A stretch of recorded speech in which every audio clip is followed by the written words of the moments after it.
Yes, and we're back here in What's Up, of course, together with me is my co-host, no other than Dr. Raylan Lau. Yes, and welcome Ganda to ng our topic natin. second segment Ganda ng sa topic What's Up, natin Doc. kanina. Yes, oo. And before anything else, baka makalimutan na natin, you can text us at 0925-852-0815. Again, 0925-852-0815 is, folks, there right in your screen. And please indicate your name and your cell phone number. I mean, not on, but the address. I mean, Name and location. name and yes. location para, and you can have a chance of winning. Yan, pang Christmas Gift natin. certificate mamaya. Pipiliin po natin after the show. For 2,000 pesos, and you can claim it here at Global News Network. And ang ganda.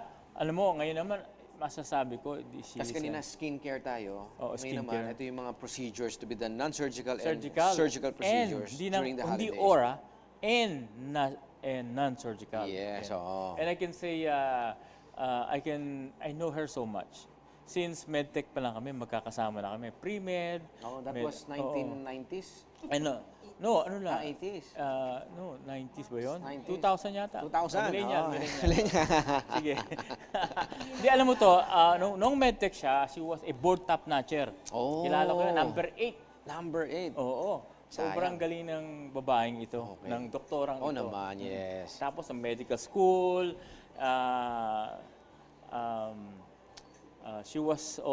she came from the north eh. Okay. Oo. And she was also from FU, same school that where we graduated. And batchmate ko pa nung medical school.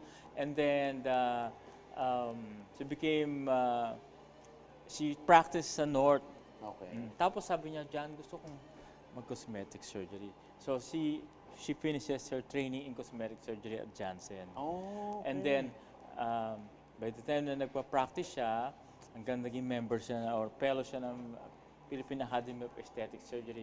She is also a past vice president of the Philippine Academy of Aesthetic Surgery. Okay. Without giving her resume, I know her, this person. naman. Oo. From head to foot. Ikaw na mag-introduce, Yes, Dr. Seneca. I'm proudly introduce to you my classmate, a cosmetic surgeon, no other than Dr. Ruth Ellen Mangawan. Yun, kabisado. Good afternoon, Dr. Ruth. From the north, pero she's Yeah. practicing here in Manila. Yes, good afternoon, Kumusta Dr. na, Ruth? Good afternoon, Dr. Seneca and Dr. Lau. Yes, oh. I'm happy to be here. This is the first time When yung mic natin, pwede? Yan, yan. Oh. Actually, itong si John, kilalang kilala ko ito. Kahapon nasa LTO ako to renew my license. Oo. Sabi niya, Ruth, punta ka sa talk about cosmetic procedures. Impromptu. That's why I'm here to talk about impromptu also na quick fixes. Yes. During the Na holiday. pagpaganda before the holidays. Sabi ko nga kasi, Yes. I know Roots since college Medtech. days. And then, we've been going 8 years na next year. Eh, hindi ko pa siya nag-guest dito sa Oo nga. Oo, Laging never. nakakasama si Dr. Ruth sa conventions, out of the country. Pero sabi masipag to sa convention. Oo. Alam mo ba, pag mag-convention kami niya, minsan punta kami Japan, mawawala na lang, nasa Osaka na pala. Nagte-train niya mag-isa. Oo. Tapos minsan magsha-shopping ka, makakasalubong mo na lang siya sa somewhere sa Tokyo. Magkikita na kayo, pauwi na lang. Hindi, oo, pauwi na lang. sa Pilipinas na. Oo. At si Ruth has been doing well in her practice. Yes. And I know her personally, yung husband niya, a former mayor of, what province is that? I mean, what town is that? Sa Kalinga, in the town of Balbalan, Oo. my late husband. Kaya lang, hindi nga late husband. Yeah. So, si Doktora will share her knowledge with regards sa ating surgical and non-surgical treatments sa cosmetic surgery. Isa sa most common, majority of the cases in cosmetic surgery, we're talking about rhinoplasty or tinatawag na nose lifting. Di ba? Oh, ngayon, holiday, ang daming gusto magpa-nose job. Alam mo kasi, dahil siyempre, nagkaroon sila ng bonuses, nagkaroon sila ng 30-month pay, ang daming mga balikbayan, mga coming from abroad, and who wants to have a nose job. Now, how will you recommend to our patient na, Dok, sa tingin mo ba, kailangan ko ng nose job? How will you go for that? Yeah, of course, pag nose job, we always recommend yung permanent, Permanent. which is the surgical thing. Of course, yes. But since it's the holiday season, medyo bitin sa downtime. Okay? Let's say, But- let's say downtime. When you say Yeah. downtime, how many days ba?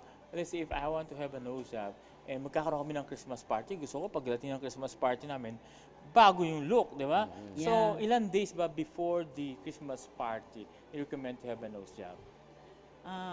Maybe 2 weeks to a month can To a do. month. Kung talaga nagmamadali ka. But actually, the swelling is still there. Yeah. So if you really want to look good, na hindi nahalata, na wala na maga, you have to wait 3 months prior. So if you're planning to have a surgical rhinoplasty ngayong Pasko, it is better to prepare it for the holiday sa summer. So if you want like 3 months or 5 months prior, but for quick fixes, kasi kung minsan may mga pasyente gusto magpa-rhino, they want to look best before the holiday season. So what would you also recommend? You can give them alternatives like fillers. But of course, you have to explain to the patients na ito, ipansamantala lang if you want only to look best for a short period of time. Yeah. But of course, as cosmetic surgeons, we opt for the rhinoplasty. Right. Which is the Saves implant, your money also, and it's a long-term investment. So if you want to invest some beautification for yourself for the Christmas season, it's good to start with the nose. Yun. Kasi ang nose ang pinaka-most common procedures, Yeah. I think, sa atin naman lahat ng practice natin, nose, no? Ang next yata na most common procedures, Doktor, after nose lifting, ano ang next common procedures na ginagawa? The eyes. The The eyes. eyes, yun. For the nose, it's general. But you know, Ruth, Teenagers up I to- like your eyes. Well, ginawa kasi ni Jan to kaya yung pinapansin. Pero actually, Jan, I need another one. Yeah. Okay. This is already 20 years ago. 20 years ago. Well, the eyes, every one of us, men and women, it starts to sag at the age of like late 30s or 40s.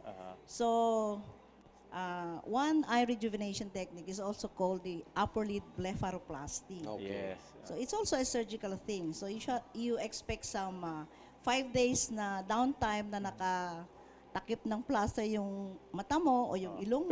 Pero makakakita ka pa rin, di ba? Of course. Oh, yeah, so- It's only a thin strip of plaster Yes. over the upper lid. Correct. Then you can open your eyes. After that, you can read, you can do the thing, you can drive, you can Right. shop. You just Right. have to wear your Ang sunglasses. isang advice ko dyan, Dr. Ruth, sa mga nagpapa-blepharoplasty, for example, ito, leading to the holiday season, Doklo, pwede pa ba ako magpa-blef? Today is 16, magto-25, habol pa ba? Pwede, magsuot ka lang, kunya after a week, magsuot ka lang ng mga frame na glasses. Oh, Hindi na halata, actually. Yeah. Medyo yung malalaki ang frame, no? Oo, yun, na medyo, yun yung mga lagi kong ina-advise ng mga Tsaka pasyente. alam mo ngayon, kasi sa tingin ko, yung mga pasyente nga, hindi sila nahihiya, no? Pag pupunta sila sa, dati nahihiya. Pero sa ngayon, status symbol na kasi. Medyo nga, Oo, para medyo. bang- Napapansin oo, natin na oops, parang they don't oo, care if they oo, have this yeah, scar pa, it's- medyo fresh pa. Oo. Trending na proud ngayon na yung ngayon. mga- Kasi trending na, alam mo Oo. naman ng mga tao ngayon. Ano ba nangyari? Parating photo ready, selfie ready. Oo. So, Ano pa yung mga ibang procedure na during Christmas season na most popular in our practice? it's usually the non-surgical thing. Oo. For now, for this time, marami nagpapabotox, Botox? nagpapafillers. Mga botulinum toxin. Yeah, botulinum toxin Oo. is best sa mga wrinkles around the Forehead. Forehead, it is around this cross one, feet. the frown lines, Frown lines. around the cross feet. Mhm. So it's actually a short-term procedure also. It lasts around 4 to 6 months. 4 to 6 But months. it's good enough if you want to look good before the Christmas and the New Year holidays. Maybe ang effect niya, if you want to have the Botox right now, within 48 hours, Okay. meron ka nang smoothening May of effect. the Oo. fine lines So, and the yes. Ang ganda-ganda na So, effect, yes, oh. you mentioned, Dr. Ruth, na 48 hours or 2 days kasi ang minimum day na makakita ka ng effect sa Botox, no? Sa botulinum toxin, right? So, kunyari, ang Christmas party mo is 19. 17, pwede ka pang magpa-inject ng botulinum toxin, right? Yes. Pwede Kasi na. on the 19th, pwede ka na makakita ng... Medyo wala na masyadong Iyon. wrinkles. So, 2 days before the event, pwede ka magpa-inject ng botulinum Yeah. toxin. Okay. Wow, ang galing naman. Kasi ang kagandahan nito, this is non-surgical eh. Yes, Isa para bang sabi, instant instant effect. And no downtime. Ginagawa lang to in less than 30 minutes, 5 minutes, Will 10 there be any minutes. swelling, let's say, immediately after? Let's say, Doc, paano ba? Wala na akong break time sa trabaho eh. Ang break time ko lang during lunch break. Pwede ba akong pumunta sa clinic mo? Tatakas lang ako sa office. Tatakas lang ako. Magpapabotulinum toxin ako. Pwede ba yun sa Yeah, lunch of course, break it's lang? a lunch At makakabalik ba time ako sa trabaho? procedure, yeah. Oo, makakabalik pa ako sa trabaho. You can actually put some anesthesia, but of course, it has to take time, 45 minutes. But pwede na yung Diretso ice. agad, oh. Yeah, Ice. diretso. Just Rice. put some ice to chill that part na injectionan mo. Correct. Then it's over. Then it's only like a skin test kasi some patients Correct. worry about para magpasa. Pero actually, hindi naman nagpapasa ang Botox. Yeah, pag inject mo, aabot ka as long as huwag kang matraffic sa pagbalik mo sa opisina. Yun lang ang kalaban Mas mo. mahaba pa Kasi yung yung, traffic. yung botulinum toxin 5 pagbalik mo minutes. sa saan ka galing? Na traffic po. Yun ang problema. Oo. Talking about non-surgical, Doctor, with regards sa holidays, alam naman natin marami ang nagpapa-facelift, yung mga non-surgical facelift. Oo, yeah. Kasi short ng season. Yeah. Sasabihin, Doc, babalik na po ako end of December. Kararating ko lang, 2 weeks lang ako sa Philippines. What would you recommend? Let's say in 2 weeks' time, Yeah. together with the Christmas season, together with the New Year, and syempre together with the gimmicks, yung mga pasyal-pasyal sa Pilipinas, course, oo. ano ang pwede mong i-recommend for somebody who come to our office and then have this procedure done? Yeah. Well, of course, the first thing you do is to look at the patient. You look at the flaws. Like you. If I would look at you, pwede na kitang i-fillers. Okay? So, Pwede. whether Libre ba yun? whether Libre? young, Libre? whether mga young, kasi may mga young ngayon na malalim na yung Yes, nasal meron, folds meron, because of the sun damage or yung parang nahasten yung pagtanda o yung may mga eye bags o may Yes. mga lines, Yeah. facial lines. So, ang recommend natin is the liquid facelift, which is also the The fillers. fillers. Failures. So, we can inject some fillers around the eyes, yung lumalalim na dito, Yes, around along the laugh lines, Laugh and lines, dito sa Marionette mental lines lines. or Marionette mental lines. And if you see that the cheekbones are yung na dented na or medyo lubog na, we can plump it up to add volume. So parang ibabalik mo lang yung Yung youthfulness. volume ng Yung kaunti na volume, nawala yeah. sa'yo. Yes, oo. How about the PRP? PRP, what you call a vampire facelift. Di ba? Yung kukuha sila ng dugo. How do you do that? They get blood from you, you process the blood. Do you drink and the they- blood after getting it from No. you? Paano ba yun? You taste it first. Ano ba ang procedure? You Yeah. taste it Yan ang before uso you drink. ngayon, Yeah, vampire so, facelift. A vampire facelift, kasi kung holiday, hindi mo may recommend yun. Because it has some, madugo may mga pasa-pasa. So, you don't want also to have your patients bruised. Depende sa schedule niya. Yeah. Depende sa schedule. If they have to prepare for But at least 2 weeks, pwede na rin yun. But the good thing with the PRP or the platelet-rich plasma, we call it vampire facelift, is that there's no added synthetic material. Yes, it's all Kasi natural. all natural. It came from the same patient Yeah. where you're gonna do the PRP. It's How a about natural- this, it's a what do you natural, say about method. the thread lift? The thread lift, these threads are PDO threads. It's the same threads that we use for operation. Like For pag na-opera surgicals. ka, yun ang Yeah. ginagamit na threads. But it's a specific thread na as thin as your hair para inserted along the facial lines to lift up some sagging. Yes. Okay? So these threads will be dissolved in due time and then it will fibrose and then the body will create collagen around it. Ayun. So in effect, it will lift up the skin. Right. So it's also a non-surgical thing but it is actually mini-invasive. Ayun. So may konting injections, injection material. Alam mo, isa pang nilalagay. injectable na importante kasi minsan yung mga tao ngayon, actually last weekend, my staff, we went to Boracay.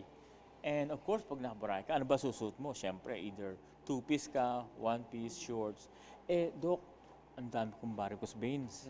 No? Ngayon, paano ba mawawala to? Can you help me with this?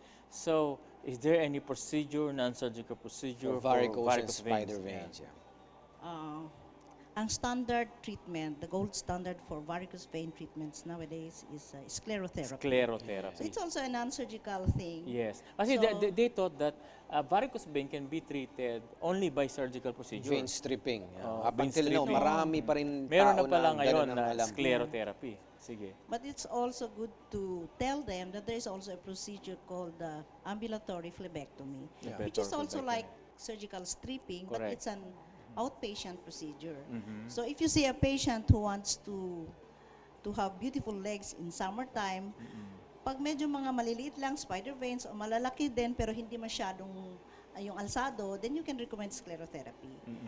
Or if nagmamadali talaga, like 2 weeks gusto niya mawala agad, you can also do the ambulatory phlebectomy, Oo. which is also like a 1 hour, 2 hour procedure. You just get all those big ones and then do sclerotherapy to the little ones. Yes, Oh, yes, okay, yes. okay. So in effect, kung after the holiday season, at least they go back to where they work na medyo okay na yung mga Okay. legs nila. Going to surgical naman, Doktora, alam naman natin dadaan ang Christmas, New Year, dadaan ng kainan. Tapos may pasyenteng, Dok, gusto kong magpa-lipo. Would you recommend na magpa-lipo sila ngayon, knowing that dadaan yung mga holidays na Christmas and New Year? Depende yan sa pasyente. Of course, if makita mo na matabang-mataba at gusto naman niya magpa-sexy before the holidays to meet friends, relatives, you know, pag ganitong holiday season, it's time for meeting friends, old friends, Yes. family, reunion, Right, wedding. correct. So you also want to do some contouring. So if you want some immediate contouring, pwede, may surgical thing, may non-surgical. Even lipo can do. Yeah. It depends kung gaano katagal yung event niya. Now, if you want yung talagang permanent, like the liposuction, permanent in the sense na mas marami kang makuha, but of course, it will go back if you eat a lot again. Just in time for summer, you can do what do you call that, cavitation, mesolipo, Mga non-surgical Non-surgical. treatment para RF, lumiit. skin tightening, Correct. o mesochin para lang sa mga double Alam mo, chin. the good thing with Maraming liposuction options. is that, let's say, if we do liposuction on the 8th, let's say, on the 16th, let's say, of December, and then today is December. Yes. Let's say if you done a procedure, like for example, a abdominal liposuction, just the abdomen, and the good thing is the next day, of course, you're wearing the Compression garment. compression garment, and nobody could tell that there was a liposuction done to you because It's they could- covered by the dress. It's covered by the clothes that you're wearing, and then kahit sabihin mong medyo naka-abdominal binder ka, you still look sexy para lang gumamit ka ng girdle. No? Yes. So nobody could tell that there was a procedure or liposuction done to you. So pwede. Pwede. Pwede. At pagdating ng Christmas, medyo makakakita ka na ng, curves, o contour. Masusuot mo na yung corset na Ayan. binili mong And dress. plus, this is the right time for, let's say, for those people really working because there's a lot of holidays. Yeah. Kasi minsan, pinoprogram ko din yung kailan ba yung bakasyon mo, Yeah. kailan ba ka ba maglilib. Tinutulungan din natin yung pasyente, yung I-work out yung schedule the nila. time that they will spend for the procedure. And December has a lot of holidays. So I think that's why there's a lot of procedures going on right now in cosmetic surgery because of the holiday seasons, the holidays that will be experienced by the patient. So you have to help them. So kung let's say sabihin, okay lang ako magpa-abdominoplasty, teka muna kasi medyo mahaba-haba ang Mahaba-haba healing yung time niya. Yeah. Oo. But it's a personal thing. Kung talagang Yeah. gusto How about it's yung ano? holiday Alam mo, nila, there okay is lang. one Dr. Lau, alam natin lahat yun. Yung buccal fat pad removal. Yes, O yung halimbawa, sayang hindi tayo nakapagdala ng mga pictures na makikita mo, minsan we recommend that. That's why we have a lot of buccal fat pad removal. Once you have the nose job done, we have an eye job done, minsan malaki pa din yung face. So we ask the patient to have this procedure. We call buccal fat pad. Ito po yung fats dito sa pisngi, okay, dito. At ito yung nagpa-plump yan eh. Minsan malaki yung Square, mukha mo. squarish, Oo. And minsan pangarap din natin yung minsan maging parang Maliit ang mukha. model-like na. Yes. naka- V-shape, parang gano'n. Yeah, Heart shape. V-shape, Yes. heart shape. Together with a thread lift. Nire-recommend natin yan. And then, the procedure will only takes like probably around 15 minutes, 20 minutes. and there was no scar because it's intraoral ang approach. So Nobody would know na nagpagawa ka ng buccal fat removal again. Kasi ang Exactly. swelling niyan, Dr. Ruth, I believe is nasa loob. Plus, para ka lang nabunutan ng ngipin. yun lang. So, lagi sinasabi ng mga pasyente, ano nangyari sa'yo? Tapos unti-unti, Nagpabunot lang ng ngipin. habang tumatagal, weeks after, months after, several months after, you will see the difference. I could see some of the patients that we did that maybe in few weeks, di mo pa ma-appreciate eh. But when it takes like 6 months to 1 year, hindi mo makikilala. Ang talaga yung face niya nagiging V-shape. Contour. V-shape. Oo. So, napakadaming procedure ngayon na pwede nating Yes, i-recommend during December Christmas 16 season. pa lang. So, sa mga televiewers natin nagbabalak magpagawa na non-surgical o surgical, 9 days. pwede pa Pwedeng po tayo pwede. This is the right pumunta time. sa mga clinics ng Because the good doctors. thing here is that during December, you get all the financial support. Yung mga napamaskuhan mo. Yung yeah. inipon mo for the year. Inipon mo for the year. Oo, talagang It's time to pinaghandaan yan. invest. Yeah, Kasi sabi nga, invest in yourself. on December, we have like, I think, 1 week to 2 weeks holiday. So, plus points na yun. So, talagang pinaghahandaan ng pasyente ito. Plus, of course, we have several holidays, we have Christmas parties, and we want to look good during Christmas parties. And for the tourism and for the balikbayan, this is the right time for them to spend their Christmas here in the Philippines. And isinasabay na nila itong mga Gumanda procedures na, na to. nakapagbakasyon pa with the family. Exactly. Yun. Oo. Kaya nga, for the patients, if you want to undergo a procedure, as what Dr. Mangawan had explained, and this is the right time during Christmas break. You got all the privilege to spend your Christmas days for the recuperation of any cosmetic procedures that you will do.